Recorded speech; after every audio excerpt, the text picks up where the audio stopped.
Brett Stephens hates Donald Trump, but he wrote in fact, he said he voted for Joe Biden, even though he is essentially a conservative in his instincts.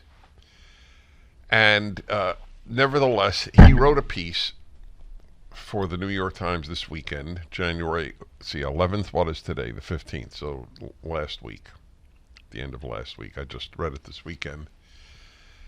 And the New York Times readers hated it, just hated it.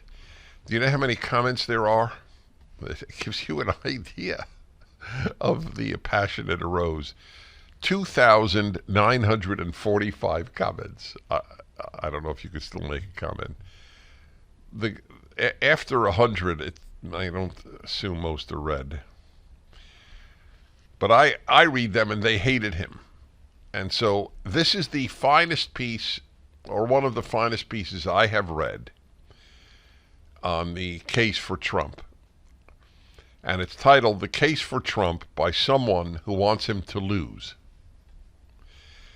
After reading this, don't you wonder, why do you want him to lose? So there is only one answer, and that is he hates the man. And I had a number of dialogues with Brett Stephens over this, including in the New York Times Facebook page. And a while ago, he wrote a column criticizing me for supporting Trump. And it's somewhere in the archives. Barring a political miracle, you really need to hear this piece. You should really send this to every person in your life who is angry at you because you will vote for Trump if he is nominated.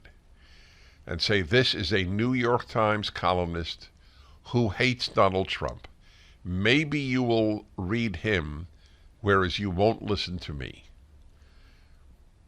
This is really a good thing to do for you, for your relationships.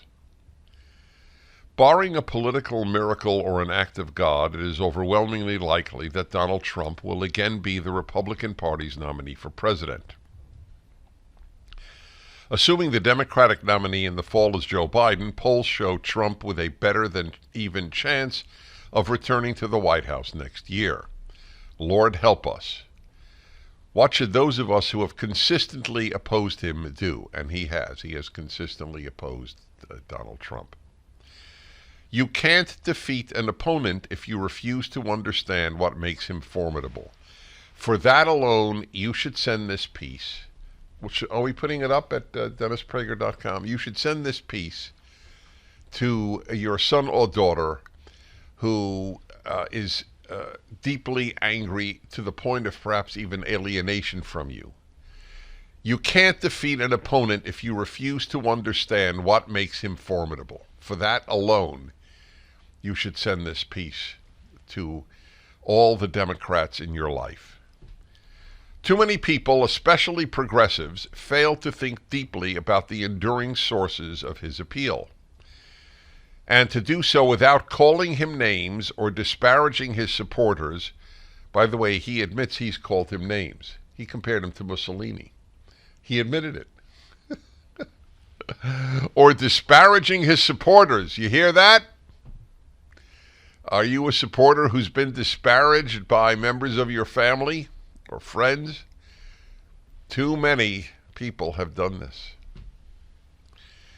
Or attributing his resurgence to nefarious foreign actors or the unfairness of the Electoral College. It's already off to a good start. Since I will spend the coming year strenuously opposing his candidacy, let me here make the best case for Trump that I can. Begin with fundamentals. Trump got 3 big things right, or at least more right than wrong. Arguably the single most important geopolitical fact of the century is the mass migration of people from south to north and east to west, causing tectonic demographic, cultural, economic, and ultimately political shifts. Trump understood this from the start of his presidency, of his presidential candidacy. in 2015, the same year Europe was overwhelmed by a largely uncontrolled migration from the Middle East and Africa. As he said, a nation without borders is not a nation at all. We must have a wall. The rule of law matters. Many of Trump's opponents refuse to see virtually unchecked migration as a problem for the West at all. The lines in this piece are just so true. Many of Trump's opponents refuse to see virtually unchecked migration as a problem for the West at all. I would go further. Liberals don't see it as a problem. Progressives see it as a great thing.